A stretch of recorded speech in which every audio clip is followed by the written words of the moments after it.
समाज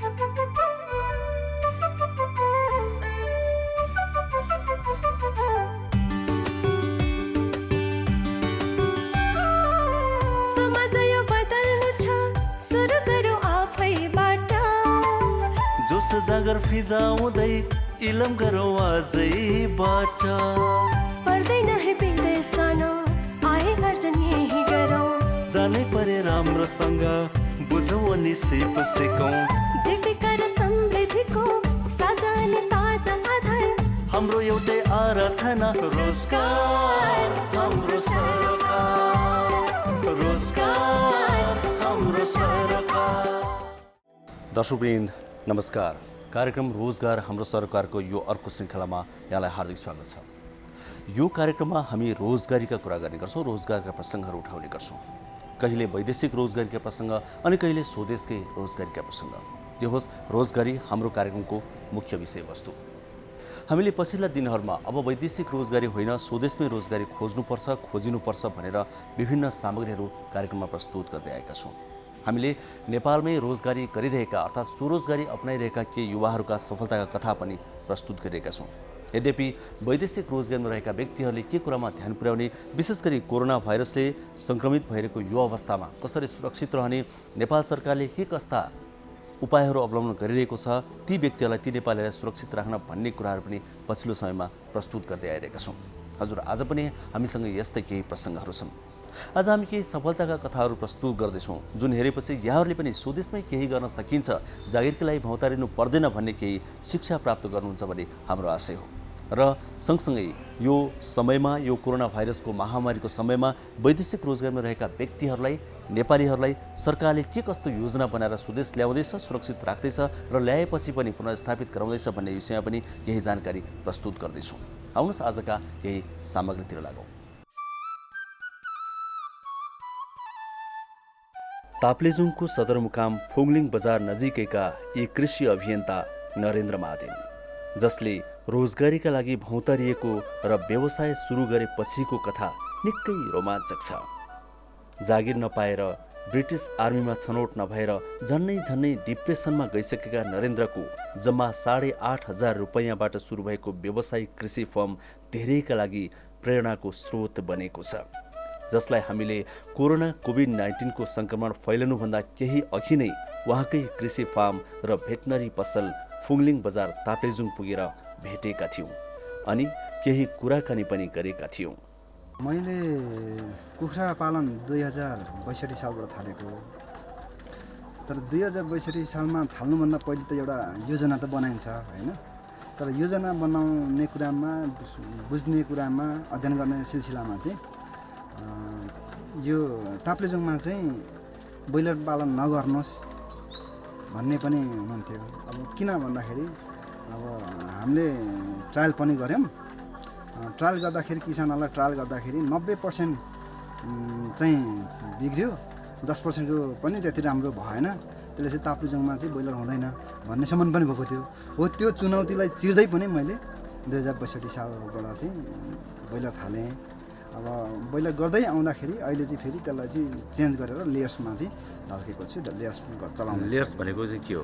लेयर्स भनेको अन्डावाला, अन्डा उत्पादनको लागि गरिने लेयर्स र मासुको लागि पालिने कुखुरालाई चाहिँ ब्रोइलर भन्छ। सुरुमा ब्रोइलर गरेँ, अब अहिले चाहिँ अन्डाको लागि भनेर ताप्लेजुङमा अन्डाको मार्केट अलिक राम्रो भएको लागेर अहिले चाहिँ अन्डा उत्पादनको लागि लेयर्स पाल्दैछु। हामीले सुनेको करिब 25 देखि 30% बजार चाहिँ तपाईँले नै धाल्नुहुन्छ र ताप्लेजुङको होइन अन्डाको लागि? लगभग हाम्रो एकचोटिको तथ्याङ्क सङ्कलन गर्दाखेरि 5,000 देखि 6,000सम्म दैनिक ताप्लेजुङ अन्डा बिक्री हुन्छ। मेरोमा भनेको अहिले 1,735 देखि 1,800 को बिचमा छ दैनिक उत्पादन। त्यसले गर्दाखेरि त्यही हो, 25 देखि 30%सम्म चाहिँ मैले बजार चाहिँ धानेको छु, ओगटेको छु भन्ने। तपाईँको अनुभवमा के रहेछ, कुखुरा पालन राम्रै हुने रहेछ? कुखुरा पालनमा आफैमा त नराम्रो त होइन, तर अहिले चाहिँ मेरोमा मात्र होइन, ताप्लेजुङको कन्टेस्टमा मात्र होइन, नेपाल होल कन्टेस्टमा यो व्यवसाय अलिक धराशायी छ। किनभने कहिले किसानले राम्रो रेट नपाउने, दानाको दाम बढिरहेको छ, अनि चल्लाको दाम पनि उतार चढाव भइरहेको कारणले गर्दाखेरि अहिलेको तत्कालको अवस्थामा चाहिँ अलिकति गाह्रो छ, राम्रो पनि छ र अलिकति चुनौती पनि छ। चुनौती पनि छ। तपाईँ यदि यो कुखुरा पालन नगर्नु भएको भए, यसरी एकीकृत फार्मिङ नगर्नु भएको भए जागिर खानुहुन्थ्यो होला होइन, या कतै अरू काम गर्नुहुन्थ्यो होला होइन।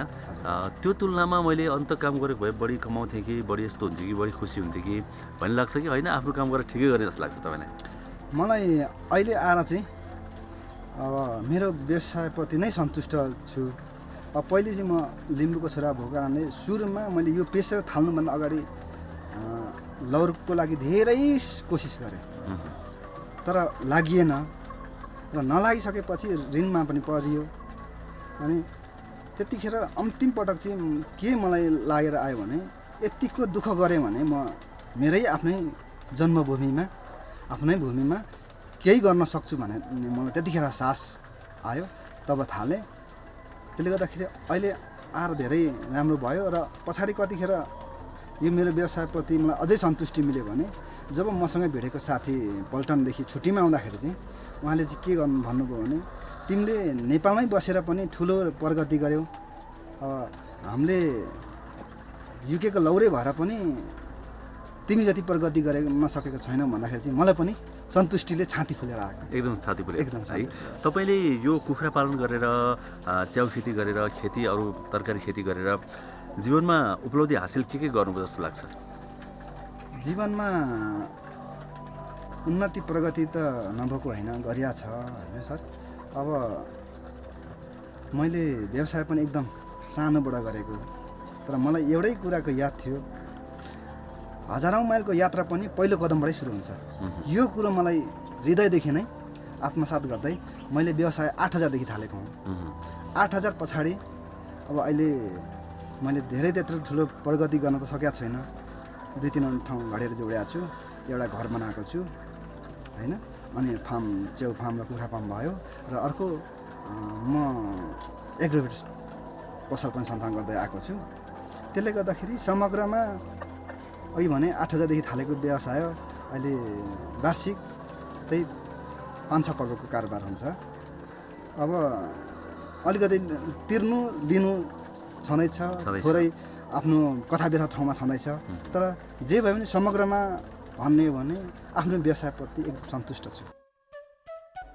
यसरी जीवनका धेरै आरोह अवरोहसँग सामिप्य जोडेका नरेन्द्र महादेन अहिले निकै खुसी छन्।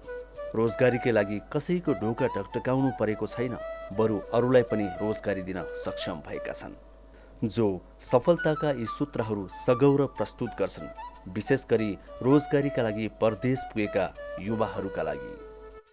पहिलो कुरो त युवाहरू विदेश हिँड्नु, हामी युवाहरू विदेश हिँड्छौँ नि। अब हामी युवा विदेश हिँड्दाखेरि चाहिँ ऊर्जाशील शक्ति अनि जोस जाँगर चाहिँ हामी विदेशमा खर्च गर्छौँ, थोरै पैसा कमाउनलाई थोरै होसिया धेरै होइन, तर त्यही ऊर्जा र त्यही जोस जाँगर चाहिँ यहीँ नेपालमा विदेशमा जस्तै 8देखि 10 घन्टा चाहिँ खुन पसिना बगाउनु हो भने हाम्रै आफ्नै जन्मभूमिमा, आफ्नै देशमा, परिवारको साथमा पनि सुन फलाउन सकिन्छ।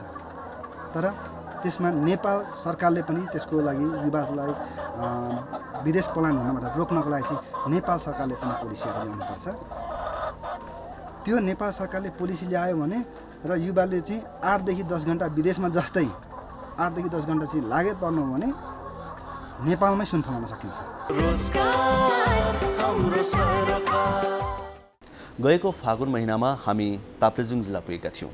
ताप्लेजुङमा पूर्वाञ्चल महोत्सव चलिरहेको थियो र महोत्सवमा थुप्रै खालका स्टलहरू राखिराखेका थिए ताप्लेजुङको फुङलिङ बजारमा, र तीमध्ये एउटा स्टल थियो बाँसका सामग्रीहरू बनाएर राखिएको स्टल। त्यहाँ हामीले एकजना व्यक्तिलाई भेट्यौँ जसले बाँसका सामग्रीहरू बनाउनु भएको हो। ती व्यक्तिको वैदेशिक रोजगारीको, वैदेशिक यात्राको कथा, त्यसपछि स्वदेश फर्केपछिको सफलताको कथा हामी धेरैका लागि प्रेरणाको स्रोत बन्न सक्छ जस्तो लागेर हामीले ती व्यक्तिसँग कुराकानी गरेका थियौँ। आउनुहोस् एकैछिन यो कुराकानी हेरौँ। यो पक्कै पनि धेरैका लागि हृदयस्पर्शी र प्रेरणादायी बन्छ, यो हामीलाई विश्वास छ। जब 2062 साल असार 15 गते म वैदेशिक रोजगारतिर लम्किएँ जो मैले पासवर्ड चाहिँ डिप्रोटन सप्लायर्स भन्ने एउटा मेन पावर सामाकोसीमा रहेछ, उहाँ त्यहाँको डाइरेक्टर 5 थरको हस्त तामाङ भन्ने हुनुहुन्थ्यो।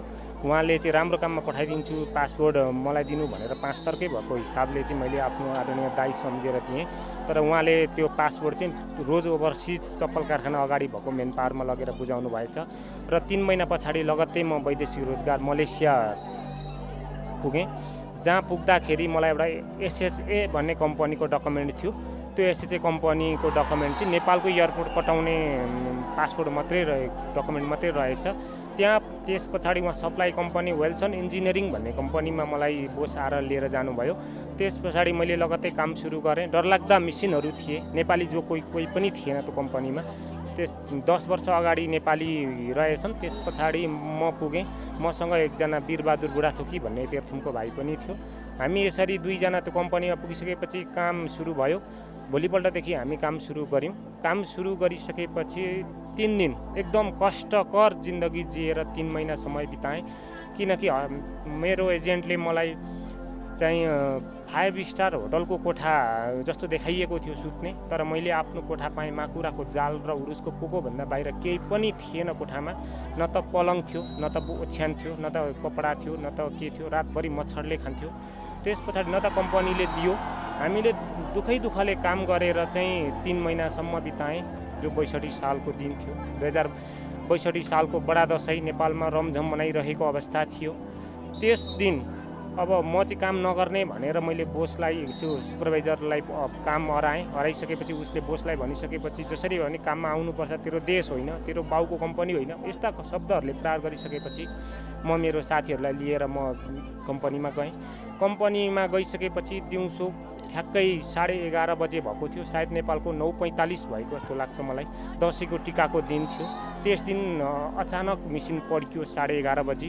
मैले चलाएको मिसिन पड्किँदाखेरि मेरो मिसिनले चाहिँ फलामका टुक्राले हात किच्यायो र बोसले प्राइभेट क्लिनिकमा लगेर ब्यान्डेज गर्यो र 4 दिनसम्म पनि उपचार नभइसकेपछि मैले चाहिँ त्यस कम्पनीमा छोड्ने नियत गरेँ। नेपाली राजदूतावास गएँ, केही पनि भएन। गभर्मेन्ट गएँ, केही पनि भएन, किनकि म त केही काम नहुनुको अर्थ चाहिँ त्यस कम्पनीमा म जाँदाखेरि एग्रिमेन्ट पेपरै रहेनछ। त्यो चाहिँ नेपालसँग डिमान्ड लिन नसक्ने कम्पनी भएको कारणले गर्दाखेरि मान्छे बोलेर नेपालको जस्तो दयाकारी रूपमा नहेरिँदो रहेछ र हामी विदेश जान्छौँ पैसा कमाउनको निमित्त, तर त्यहाँ गइसकेपछि हामी नेपालमा अरू केही कामको रूप देख्दैनौँ। तर उहाँ गइसकेपछि अलपत्र पर्छौँ। काम गर्दा होस् या नगर्दा होस्, कामको प्यारो बनेर बस्नु पर्दो रहेछ र मलाई उपचारविहीन बनायो। 22-25 दिनसम्म उपचार नहुँदा मेरा अम्लाहरू सबै कुहिएर झरे। त्यतिखेरको दिन सम्झिँदाखेरि अहिले पनि दुःख लागेर आउँछ मलाई, किनभने नेपालमा भएको भएदेखि एउटाले अर्कोले सहयोग गर्थ्यो। मानवता भएको देश नेपाल मात्रै जस्तो लाग्यो। नेपालीहरूले पनि सपोर्ट गरेनन्। त्यस पछाडि मेरा अम्लाहरू सबै कुहिएर झरिसकेपछि बल्ल तल्ल गभर्मेन्टमा केस पुग्यो। केस पुगेपछि गभर्मेन्टले कम्पनीमा छापा मार्यो, अनि त्यस पछाडि मात्रै प्रोसेसिङ भएर म फर्केँ। जब विदेश हामी नेपालीहरू उहाँ गइसकेपछि जब सुँगुरले पनि नरोपिकन चेतेँ भन्दैन, त्यसरी नै हामीले पनि वैदेशिक रोजगारमा गएर अलपत्र परिसकेपछि मात्रै हामी आफ्नो श्रमको बारेमा थाहा हुँदो रहेछ। म त्यस पछाडि हृदय दुःखले 3 महिनाको अन्तराल हस्पिटल बसाए पछाडि म 8 महिनाको समय त मैले दुःख सुख बिताएँ। 11 महिनाको कन्ट्याक्ट रहेछ कम्पनीमा। त्यस पछाडि चाहिँ मैले 3 महिना चाहिँ उहाँको श्रम साप्ताहिक भन्ने पत्रिका, नेपाली पत्रिका, त्यसमा जीवन बोहरा पोखराका दाई, उहाँले मलाई पेपरमा काम गर्ने अवसर दिनुभयो। त्यस पछाडि मैले 3 महिना पेपरमा काम गरेँ, समाचार लेखेँ। त्यस पछाडि 11 महिना पछाडि मलाई बोसले बोलाएर मलाई 2टा अप्सन दियो, मेडिकलमा जाने या आफ्नो देश जाने। त्यस पछाडि मैले आफ्नो देश जाने भनेर चाहिँ भनिसकेपछि मलाई 5 दिनको टाइम मागेर म नेपालमा त आएँ। नेपालमा आइसकेपछि मलाई पठाउने एजेन्टको विरुद्ध मैले केस दर्ता गराएँ। करिब 17 महिनासम्म केसको डिल भयो। त्यस पछाडि लास्टमा एउटा दुखी, एउटा हातखुट्टा बिगारेर आएको व्यक्ति आफ्नो जीवन चाहिँ कर्कलाका पातमा राखेर आएको जीवनलाई कानुनी रूपले पनि अलिकति सपोर्ट नगरेको जस्तो फिल भयो र मैले केस फिर्ता लिएँ। त्यसपछिका दिनहरू मेरो अन्धकारले छाउन थाल्यो। जब 63 सालमा फर्केँ, करिब 64सम्म मैले चाहिँ मेन्टली इको जस्तो भाव भयो मलाई। परिवारदेखि लिएर छरछिमेकी साथीभाइ सबैले पहिलाको जस्तो माया स्नेह नदिएको पो हो कि भनेर मेरो आफ्नो पीडामा भइसकेपछि एउटा प्राइभेट कम्पनीमा जागिर खाने अठोट गरेँ। याक्थुम माङ निर्माण सेवा, तेज प्रकाश कुरुङमाङ, त्यो कन्डक्सन हो। त्यसमा पनि मैले 1.5 वर्ष चाहिँ काम गर्ने पाएँ। काम गर्ने भइसकेपछि मैले धेरै साथीहरूबाट माया पाउँदै गएँ। हुँदाहुँदै जागिरले पनि मलाई सन्तुष्टि नदिइसकेपछि अब म पारिवारिक भएको मान्छे, परिवार भइसकेपछि परिवारको दायित्व पुरा गर्नको निमित्त मैले अर्को पार्टिसन हेरिसकेपछि मैले एउटा स्थानीय कच्चा पदार्थ भएको आफ्नो गाउँघरमा रहेको जुनसुकै क्षेत्रमा पनि उत्पादन गर्न सक्यो र त्यसको बजार विस्तार गर्न सक्यो भने त्यसले चाहिँ आफ्नो जीवनयापनलाई सफलता मिल्छ होला भन्ने लागेर मैले चाहिँ यस बाँसलाई छनौट गरेँ 2067 सालमा। 67 सालदेखि मैले 69 सालमा पाँचथर जिल्ला एउटा आफ्नो जिल्ला हो, त्यसमा मैले एउटा प्रदर्शनीबाट एउटा चाहिँ प्रेरणाको स्रोत पाएँ। मलाई छनौट गरेर जुन दोस्रो स्थानमा हासिल गरिदिनु भयो त्यो जुन आयोजक समितिलाई अहिले पनि उहाँहरूलाई म मुरी धन्यवाद दिन चाहन्छु। त्यस पछाडि लगत्तै मेरो मनोबल बढ्दै गयो। एउटा हातले गर्दा नहुने केही पनि रहेनछ। अब त्यस पछाडि हुँदाहुँदै मैले 69 सालमा इलामबाट पूर्वाञ्चल नेतृत्व गरेँ। पूर्वाञ्चलमा पनि दोस्रो स्थान हासिल गरेँ। हुँदाहुँदै 72 साल फागुन 9 गते काठमाडौँको भिरकुटी मण्डपमा मैले जुन मेची महाकाली अभियन्ताको रूपमा म पुगेँ।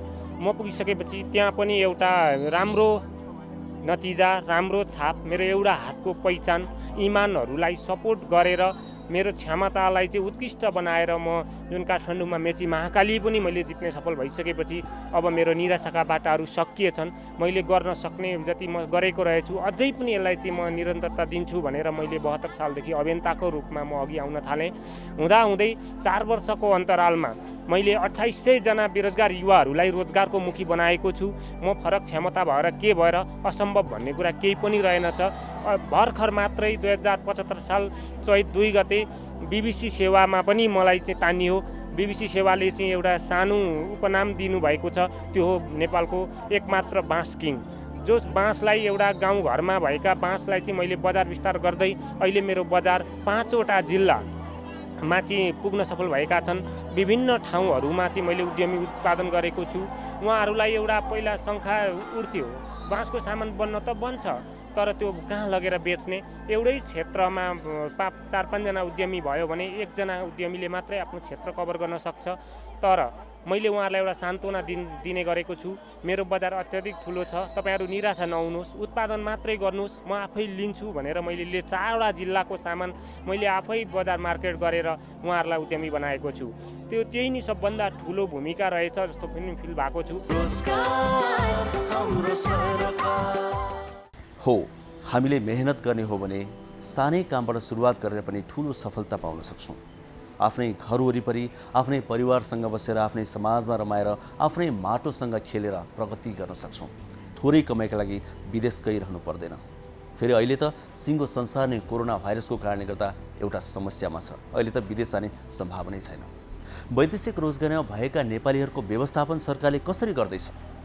यसको लागि सरकारले कसरी कदम चाल्दैछ, के गरिरहेको छ, अनि सरकार ती व्यक्तिहरूलाई, ती नेपाली दाजुभाइ दिदीबहिनीहरूलाई के सन्देश दिन चाहन्छ? हामी एकैछिन अब एउटा कुराकानीका केही अंशहरू प्रस्तुत गर्दैछौँ। वैदेशिक रोजगार बोर्ड जसले यस्तै काम गर्ने गर्छ, वैदेशिक रोजगारमा रहेका व्यक्तिहरूको कल्याणमा र हितमा, त्यो बोर्डले के भनेको छ, यो विषयमा के गरिरहेको छ? आउनुहोस् एकैछिन यो कुराकानीका केही अंशहरू हेरौँ। बोर्डले एउटा समग्र प्याकेज तयार गरेको छ, कार्यविधि बनेको छ। त्यो कार्यविधिको आधारमा यो आर्थिक वर्षदेखि समस्यामा परेर फर्किएका श्रमिकहरूलाई चाहिँ नेपालमै उहाँहरूको पारिवारिक पुनर्मिलनका कुरा होस्, उहाँहरूलाई पुनर्स्थापना गर्ने सन्दर्भमा पनि हामी अगाडि बढ्दैछौँ। यो पाटो पनि अत्यन्त खर्चिलो र महँगो काम हो यो, होइन? यो अन्तर्गत अब चाहिँ फर्केर आएका श्रमिकको अवस्था विश्लेषण गरेर उहाँलाई मनोसामाजिक परामर्श चाहिने हो कि सुरुमा त्यो पनि चाहिन सक्छ। खास गरी अब चाहिँ महिला दाजुभाइ दिदीबहिनीहरूको कुरा गर्नुपर्दाखेरि र दाजुभाइकै कुरा गर्नुपर्दाखेरि पनि अब कोभिडको कारणले मानसिक रूपमा पनि समस्यामा परेर फर्किनेहरू पनि त हुन्छन्। उहाँहरूलाई मनोसामाजिक परामर्श सेवाहरू चाहियो अथवा त्यस्तै अवस्था भयो भने त अब सुरक्षित गृह सेल्टर हाउसका कुराहरू उहाँहरूलाई सुरक्षित रूपमा राखेर ट्रिटमेन्ट गरेर मात्रै अनि फर्दर प्रोसेसमा जाने कुराहरू चाहिएला। वित्तीय साक्षरताको कुरा चाहियो। अब नेपाल सरकारको चाहिँ अब लक्ष्य नै के हो भने हाम्रो आन्तरिक श्रम बजारमा जति आउँछन् अब उहाँहरूलाई आन्तरिक श्रम बजारमै खपत गर्ने र बाध्यतावश वैदेशिक रोजगारमा जाने जुन ट्रेन्ड छ त्यसलाई चाहिँ न्यूनीकरण गर्दै जाने भन्ने छ। उहाँहरूलाई सिप तालिम दिनु पर्यो। त्यो मतलब चाहिँ के भने हामीले चाहिँ उद्यमशील बनाएर यहीँ उद्यमशील त बनाउनु पर्यो, किनभने रोजगारीले मात्रै सम्भव छैन, स्वरोजगार बनाउनु पर्यो। त्यो सबै अब त्यो सिप तालिम बनोस्, उद्यमशीलता तालिम बनोस् अथवा उहाँहरूलाई वस्तुगत सहायताका कुराहरू अथवा वित्तीय संस्थाहरूमा पहुँच पुर्याउने सन्दर्भका कुराहरू यी सबै एउटा समग्र प्याकेजको रूपमा बोर्डले चाहिँ कार्यक्रम अगाडि ल्याएको छ। अब यो विषम परिस्थितिमा हामी बढ्न नसकेका मात्रै हो, अहिले यो निषेधाज्ञा छ, नभए हामी अगाडि बढिसक्थ्यौँ। हजुर, हामी फेरि पनि भन्छौँ आफ्नै माटोमा सुन फल्छ। हामीले थोरै कमाइको लागि विदेश गइरहनु पर्दैन। जानै छ भने धेरै कुरा बुझेर जाने, तर त्यो पछिको कुरा। अहिले त विदेश जाने कुनै अवस्था नै छैन। कोरोना भाइरसको महामारी एक दिन त अन्त्य हुन्छ नै, त्यसपछि पनि जिन्दगी त हामीले सोच्नु छ, प्रगति त सोच्नु छ। त्यसले गर्दा अहिलेदेखि नै पाइला चालौँ, सुरक्षित रहेर दूरी कायम गरेर अहिलेदेखि नै स्वरोजगारका केही उपायहरू अपनाउन सकिन्छ कि त्यतातिर लागौँ हामी आग्रह गर्छौँ। नेपाल सरकारले पनि विभिन्न कार्यक्रमहरू ल्याएर यसका लागि सहयोग गर्ने योजना बनाएको छ, गरि पनि रहेको छ। प्रधानमन्त्री रोजगार कार्यक्रम त्यसको एउटा उदाहरण हो। यहाँहरूको छिमेकमा, यहाँहरूको स्थानीय तहमा यस विषयमा यहाँले बुझ्न सक्नुहुन्छ। हामी कार्यक्रमबाट छुट्टिन्छौँ। अब समय सकिन आँटेको छ। अर्को हप्ता फेरि आउँछौँ। कार्यक्रम यहाँहरूले युट्युबमा पनि हेर्न सक्नुहुन्छ, नेपाल टेलिभिजनको मोबाइल एप्समा पनि हेर्न सक्नुहुन्छ। हामी यहाँहरूका कुनै पनि सल्लाह सुझाव प्रतिक्रिया सम्बन्धी तिनको पनि अपेक्षा गरिरहेका छौँ। तिनै माध्यमबाट यहाँहरूले हामीलाई सल्लाह सुझाव दिन सक्नुहुन्छ, प्रश्न राख्न सक्नुहुन्छ। यतिन्जेल कार्यक्रम हेर्नुभयो त्यसको लागि यहाँलाई हार्दिक धन्यवाद। समाज यो बदल्नु छ, सुरु गरौँ आफैबाट। जोस जागर फिजाउँदै इलम गरौँ आजैबाट। पर्दैन है विदेश जान, आए गर्जन यही गरौँ। जानै परे राम्रोसँग बुझौँ अनि सिप सिकौँ। जीविका र समृद्धिको साझा अनि ताजा आधार हाम्रो एउटै आराधना रोजगार।